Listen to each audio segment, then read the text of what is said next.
Welcome back to the podcast with Mike D. Wrestling with Mike D. I'm here with Kirk again.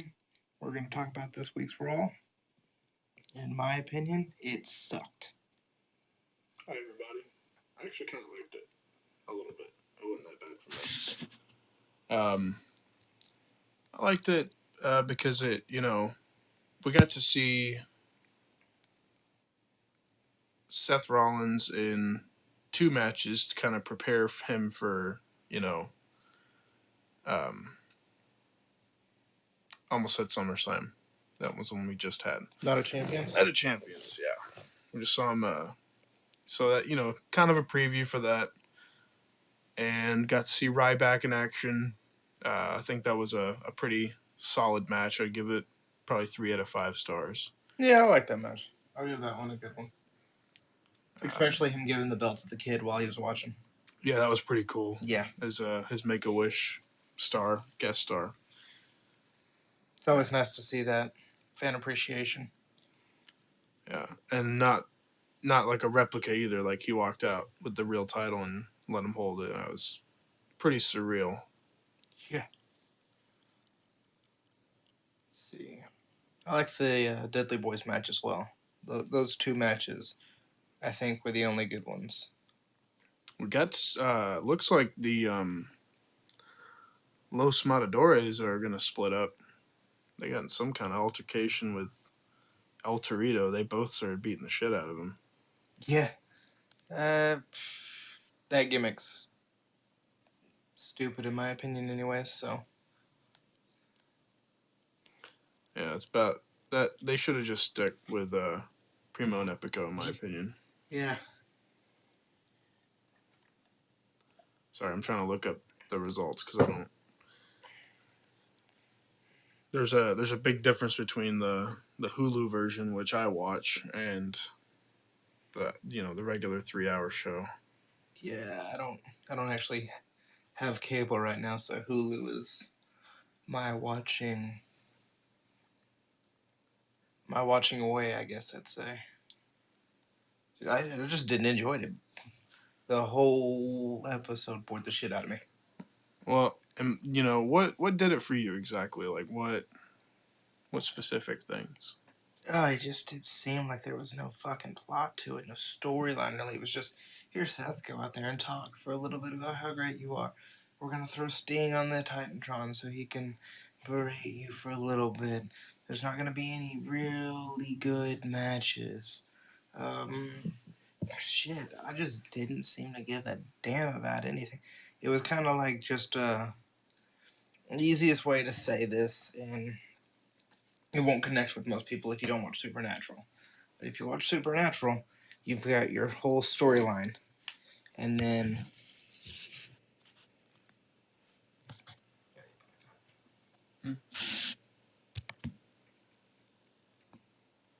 but yeah, you got your whole storyline set up in Supernatural, and then every once in a while you'll have an episode that's just off the beaten path, not about anything, just kind of a fun episode. And that's what this was kind of to me. It was just let's get it all done real quick because we have to throw an episode out weekly and our writers were on vacation or some shit. It seemed like nobody gave a damn.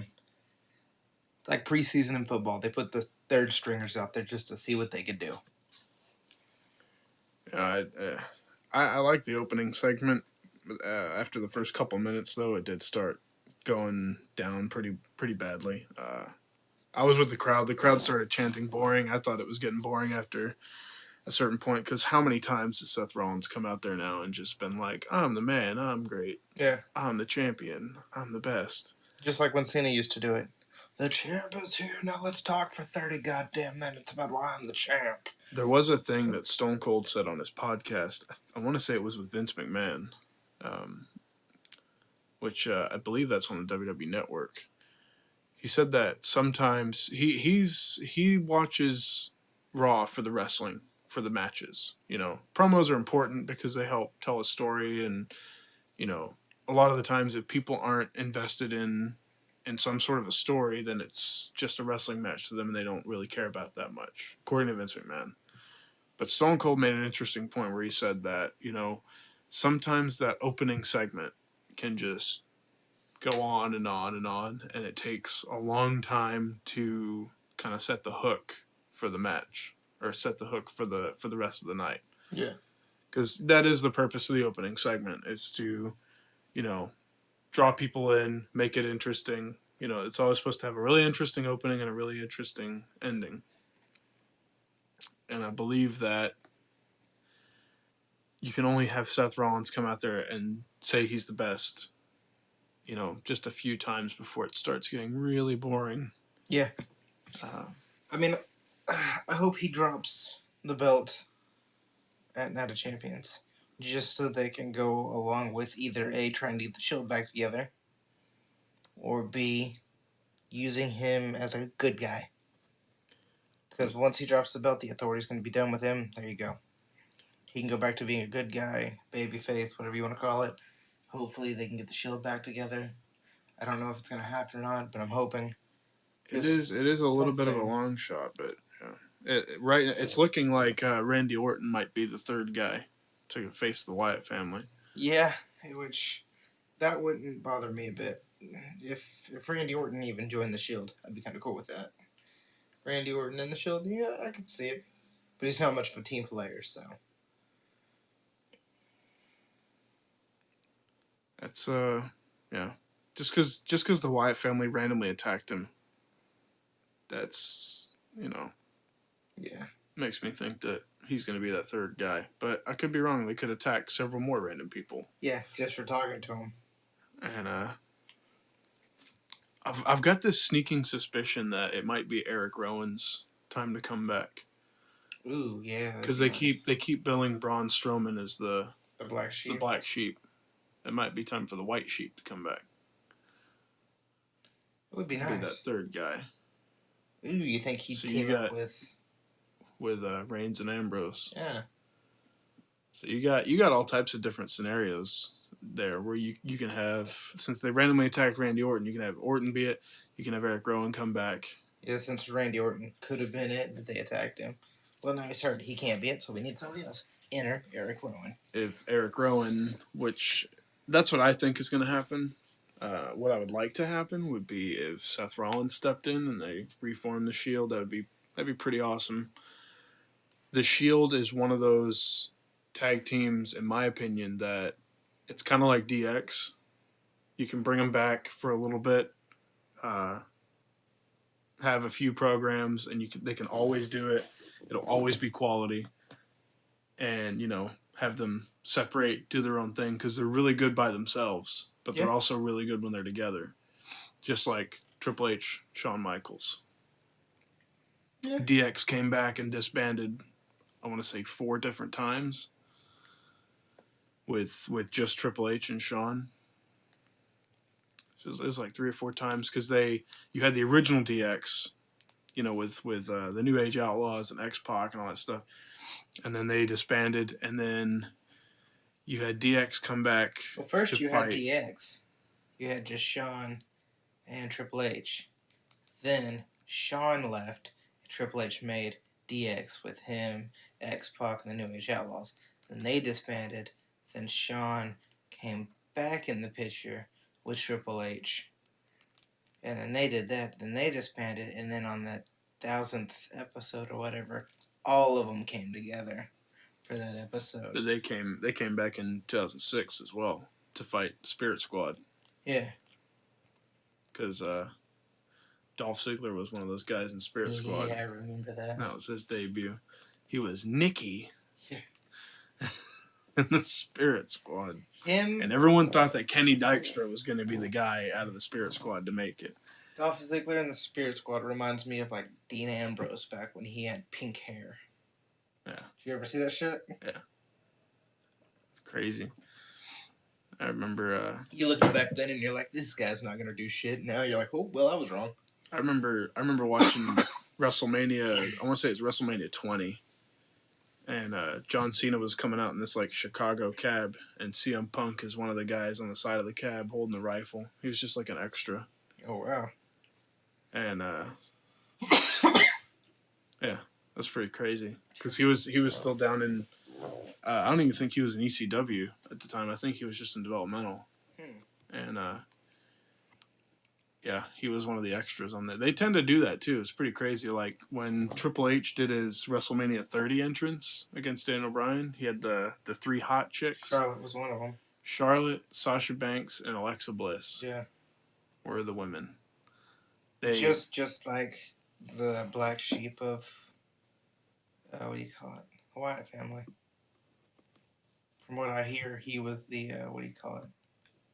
He was in a Spartan outfit for that Rosebud motherfucker. Like when they all came out. Adam Rose. Yeah, when they all came out in costumes. I hear he wore like a Spartan outfit at one point, and he was in there for like a couple episodes. Is that? They brought in a lot of people from like the indie circuit.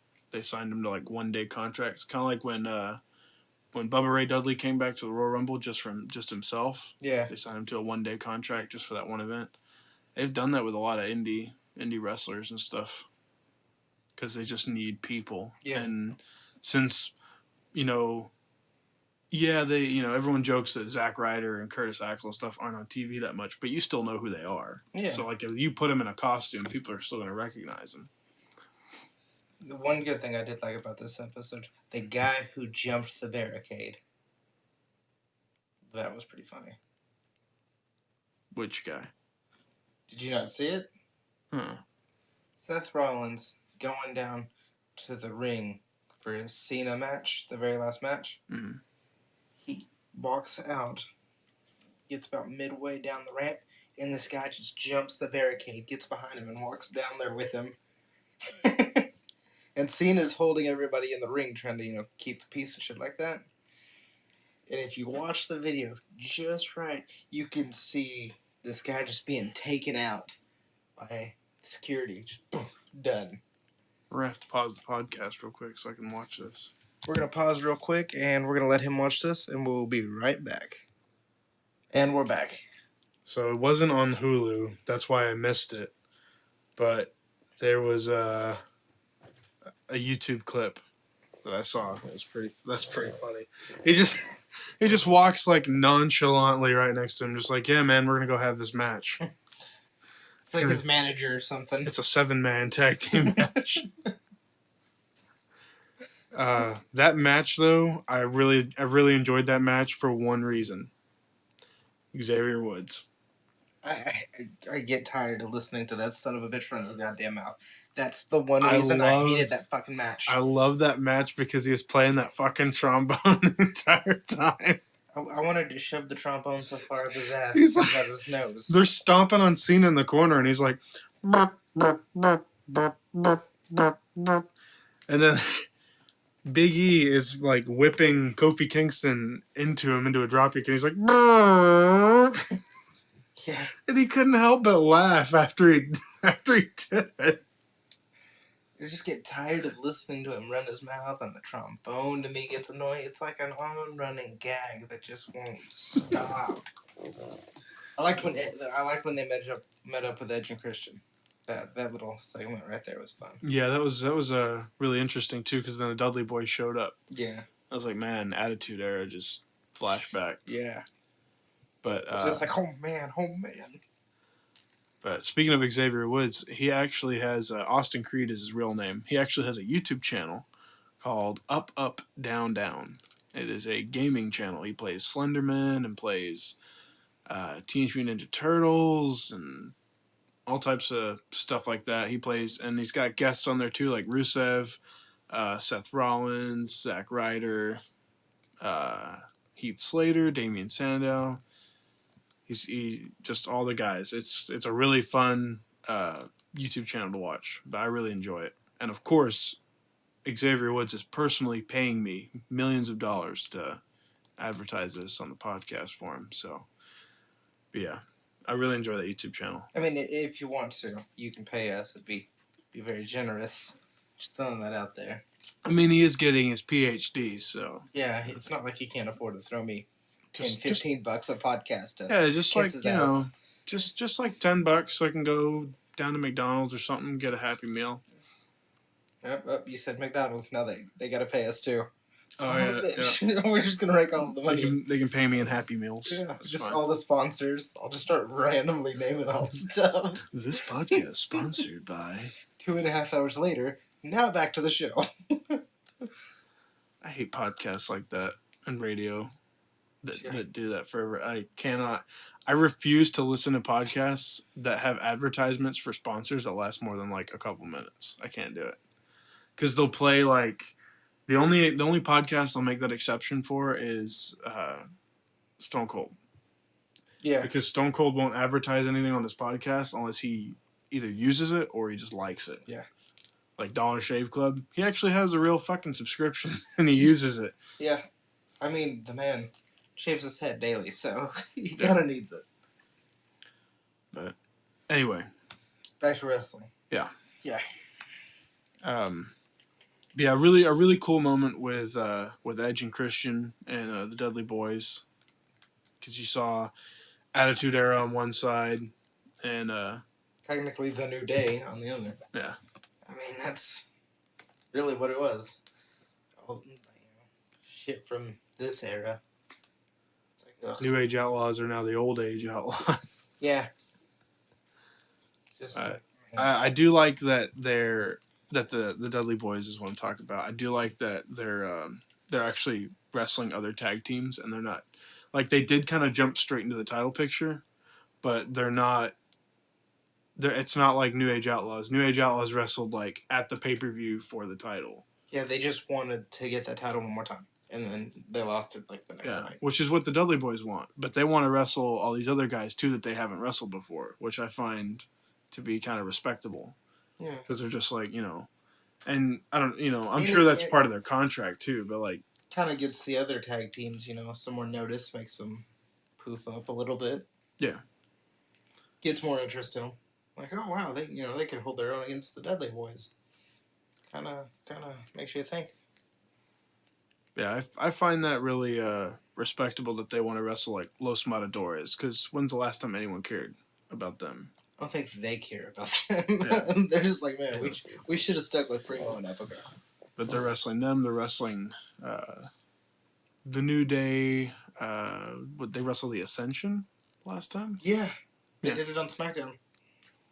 They wrestled. So they're wrestling all the newer tag teams and stuff that they haven't wrestled, trying to build them up. The Ascension was on Raw. Yeah, because they fought Ambrose and Reigns. Yeah, I almost forgot about that match. That was a pretty decent match that I liked. I was surprised to see them actually be on Raw. Hell, the last podcast we were talking about how they hadn't been on Raw in fucking forever. It's like they heard. Debuted on Raw and then went straight to SmackDown, basically. And Superstars and Main Event and all that Here's the Ascension. You'll never see them on Raw again. But they're back, so let's keep them here for a little bit. I'd like to see them versus Roman Reigns and Ambrose. I would like to see the Ascension as champs. I think they'd be really good champs. Yeah. And it would be nice to see the Dudley Boys have it again, but the Dudley Boys are the most decorated tag team ever, and the Ascension haven't had anything yet. But I think the Dudley Boys... I'd like to see the Ascension win it from the Dudley Boys. Yes, I was just about to say, I'd like to see the Dudley Boys take it from the New Day, and then I would like to see the New Day and the Ascension have like a number one contenders match, and then have the Ascension versus Dudley Boys and have that be like a rivalry. That would be good. Because I would like to see Reigns and Ambrose as potential tag champs, or the Wyatt family, but they have their own thing going on. And honestly, both teams don't really need titles. That's a big enough picture of its own. Yeah, it kind of drowned out the title. Yeah. Some matches are just too big for the title, like Brock Lesnar and The Undertaker. If Lesnar still had the title, it wouldn't be worth it. After Battleground, or so, like if you won at Battleground, and it was like Lesnar versus Undertaker for the title, you'd be like, man, it's gonna be a stupid title match. And then you still had Seth Rollins versus who did you defend his title against? Cena. Yeah, they had the double title match. Because John Stewart interfered. Mm-hmm. That's right. Because that would have made Cena the 16-time champion. But like, Tying the say third player. if it would have went the other way and Lesnar would have won the title, and then had that feud with Undertaker. Like it would have been like Lesnar versus Undertaker for the title, and then it would be like Seth Rollins versus John Cena for the U.S. title. He would go straight from the WWE title picture to the U.S. title picture. Yeah. No one would care. It'd be like a Divas match. Just intermission. Yeah. And we all know that's what Divas matches are. Intermission. They're actually starting to. They're starting to pick up. But yeah. back in the day, it was just let's like you could literally watch the stands and see people. Well, we're gonna go up, take a piss, get some drinks, get some more beer, come back. They acknowledged that too on Raw at one point. Oh yeah. They were just like, we're the whole Divas Revolution thing, which actually has a big part to do with Ronda Rousey. I'll get to that in a minute. Yeah, they acknowledged that. I think Stephanie McMahon said it when she was announcing the whole Divas Revolution thing. She was just like, we know that, you guys, it's like a restroom break match or whatever. I can't remember exactly what she said, but she said something like that on Raw. She acknowledged it. She was just like, we're going to make these matches better. Wow. And then that was when she called out Nikki Bella and was just like, so we're going to have you face so-and-so. And they announced, they pulled up Sasha Banks, Charlotte, and Becky Lynch. But and then they formed their little groups and all that shit. Mm-hmm. But dealing with going back to like the whole Ronda Rousey thing, that's a huge part of it because UFC brought in women and made a women's division, and now the women's division has different weight classes now too. But but this whole thing with Ronda Rousey, being the most dominant athlete, and going like toe to toe with like Floyd Mayweather and stuff, like having a war of words with him or whatever. Yeah. It's really made people, and just the whole women's UFC in general has made people start taking more interest in women's wrestling, or not women's wrestling, but women's sports in general. Except for the WNBA. Nobody still cares about that. Yeah. But like now, basically they're just trying to get in on it and be like, oh, we're a part of this too. We're revolutionizing our women's so that people get more interest in the company. But at the same time, these divas are fucking psyched because they're actually getting opportunities now. Yeah. They're actually getting that, screen time and more exposure to, media and stuff like that for them to actually build their characters just like the guys do, which I find. And then you got Alicia Fox, who just kind of follows for glory. Yeah. I'm Alicia Fox. I'm just here because. That's honestly how it feels. You really don't have anybody else. Like Tamina never wrestles either, but like for some reason it doesn't feel like Tamina's just there. She seems like the bodyguard. Yeah. Like she's the enforcer. She was what Big E was to Dolph Ziggler back in the day. She's there for a reason, but you put the more, I wouldn't say talented, but the more agile wrestler in there, which is Sasha Banks. You put her in there to do the fighting. And Tamina to just kind of do the grunt work. Alicia Fox, you've got her with the Bellas. They can fight. They can talk shit. And she just stands there and she's like, I'm going to look pretty, but I'm not pretty, so I'm just kind of here. Yeah. I'm just going to ride it until they kick my ass out. Because it's like you just said, Sasha Banks is the wrestler. Yeah. Naomi's the trash talker. Tamina's the bodyguard. Everyone has a role there. When you got, what is it, PCB? Yeah. All three of them really are hungry because they're young. Yeah, they're all from NXT. They're all they all talk. They all wrestle. Yeah. So they all, And they're like with that, to get their hands dirty. With that thing, it's Team Bella for one. Yeah. And there's one person in that thing that's not a Bella. And then she's got to dress like a Bella. The Bellas both talk, just like you said. They both wrestle. There's really not.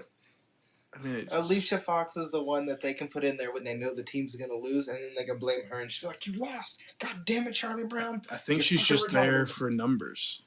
Yeah. Honestly, I haven't Like seen Alicia Fox they cut a promo couldn't or anything. use Natalia because Natalia wouldn't have fit in. I mean, she'd have been a great fit, but she wouldn't have fit in. Well, it's with the whole Total Divas thing too. Yeah. Let's see. You can't. I mean, you could have pulled the red-haired chick. Ah, fuck, I can't think of her name. She's in NXT right now. She's on Total Divas. Eva Marie. Yes, you could put her with the Bellas, and that'd have been more fun. Because at least she can shit talk. She can wrestle. Alicia Fox, I don't see why they still have her. Cut her losses here. Well, to be fair, she can't wrestle yet. She's still training. Yeah. Eva Marie. Why? She's still training right now. She sucks. It's better than not doing anything at all. She's not very good at all. But I would think that putting her with Team Bella. Last week on NXT, she was in a match and she did pretty damn good. She even won the damn thing. I mean, I think that putting her, she's at a stage in her training and in her career right now where if you put her in that spot instead of just giving it to Alicia Fox, I think that it would help her a lot. Yeah. I think she would actually grow a lot as a wrestler. She would show what she can do, and it would prove that she's willing to work and earn it. Yeah. I mean, Alicia Fox, we're just. It's like with I hate to say it, but it's like they're going, well, we've got Tamina, and we got one of the Funkadactyls. I can't remember her name. Naomi? What the fuck her name is? Yeah. It's like WWE just kind of looked and goes, well, we got all these white girls. We kind of need another black one. Damn, I don't think it's about race at all, but that's an interesting point of view. I don't think it's about race. I don't think it's, actually like that. It just seems like that. Like it puts it, well, what's the word I'm trying to look for? Persona, I guess, out there. Like it kind of just looks like you got the three darker colored girls, Sasha Banks, all them in their own separate group.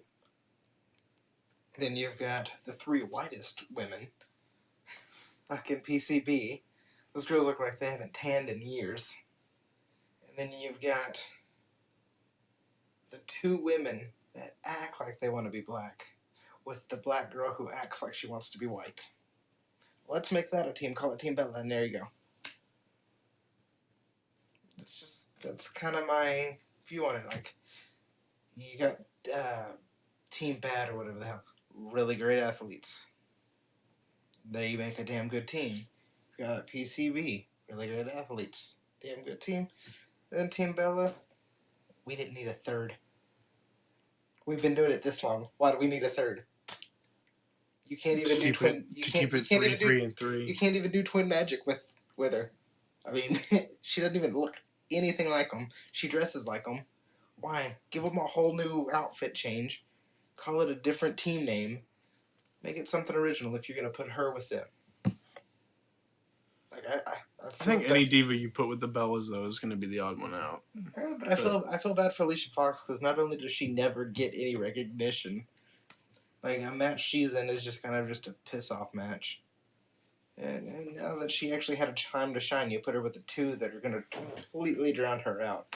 Yeah, it's a shame. Yeah. But like we said, I think Eva Marie would have been a really good spot to put her in because it was kind of like with Randy Orton and Legacy, back when Cody Rhodes and Ted DiBiase, he would, they would have their matches or whatever, and DiBiase would say like, Orton would while Cody Rhodes was wrestling, Orton would be talking to DiBiase at the turnbuckle, being like, you're doing this wrong, you're doing this wrong, you need to do this, you need to do this, and like coaching him through it. And I really, that's totally what they could do there with Eva Marie. While Brie Bella's in there wrestling, Nikki Bella, being the Divas champion, could be taking her could sit there and just like, all right, so you're gonna go in there, you're gonna do this, you're doing this wrong, you gotta tighten up this hold, you gotta do this, that, and like coach her and make her better. Yeah. While keeping her in the big picture of the Divas title and all three of these teams going at it. And since she's a shit talker on NXT, she could work on her. Like on her promos and stuff. She could work on doing that because those two are the biggest shit talkers in the women's division right now. So put her with them. let them brighten up a little bit. You know, I can just. I haven't heard Alicia Fox say one word since she's been in this. I don't think I have either. I mean, really, it's just you could have put a fucking mannequin out there on wheels. It's the same goddamn. Put Seth Rollins' statue out there yeah, before it got destroyed.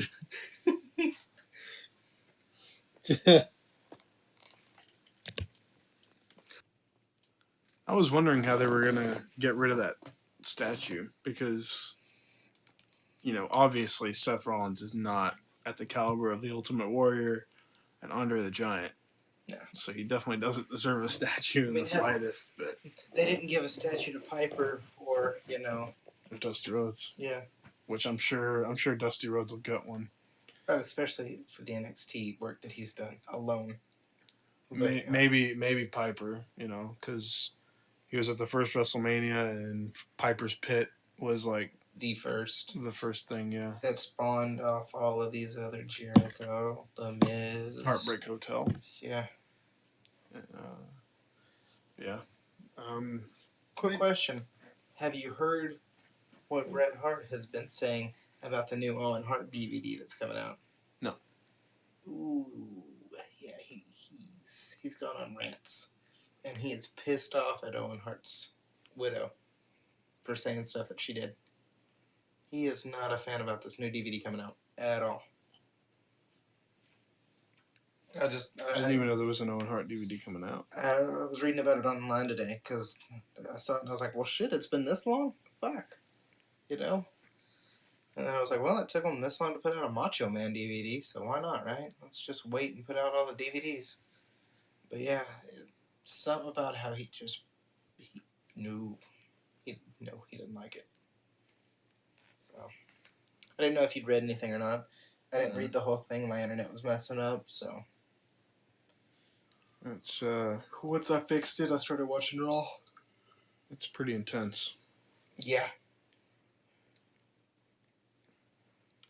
But no, I mean, overall good show in my opinion. The Reigns Ambrose storyline is interesting. I'm really interested in seeing who is going to be their third guy for a tag team match, and then you got Seth Rollins in 2 title matches. Possibly 3. Yeah, I'm interested to see how that's going to go down, because you can have like Rollins drop the belt to Sting for like 10 seconds, and then have Sheamus cash in on Sting. Mm-hmm. That would boost Sheamus's heel. Yeah, and that gives persona or whatever. That gives Sting the whole, I've had the belt now, I can retire. I'm done. For like 10 seconds. Or he can have a match against Sheamus or something, or he can... Yeah. I mean, hell, Daniel Bryan still holds the record for shortest title reign. So... Or for... You mean for like shortest title match? Yeah. 8 seconds. And it was Sheamus too that... Yeah, so that's what I'm saying, He wins it, Sheamus comes out, bam, there you go. Make it shortest title reign. Just bam. I'm trying to pull up some stuff about that Owen Hart DVD. Not really finding anything right now. But no, it was a solid show for me. I'd give it 3 out of 5 stars. I'd give it maybe 2.5, 2 at best. Maybe, if I'm feeling generous, 2.5, like I said, but I think 2 would do it for me. There was some good matches, then there was some matches, and then I was like staring at Nikki Bella, so that's always a good thing. You keep Nikki Bella. I want Becky Lynch. I'll take Becky Lynch, please. Nah, you get Charlotte. I'll take Becky Lynch as well. Becky Girl is fine. But yeah, I guess that's gonna go ahead and wrap it up. Yep, that'll be the podcast for this week. Hope you enjoyed it, and we'll see you next week. Bye. Laters.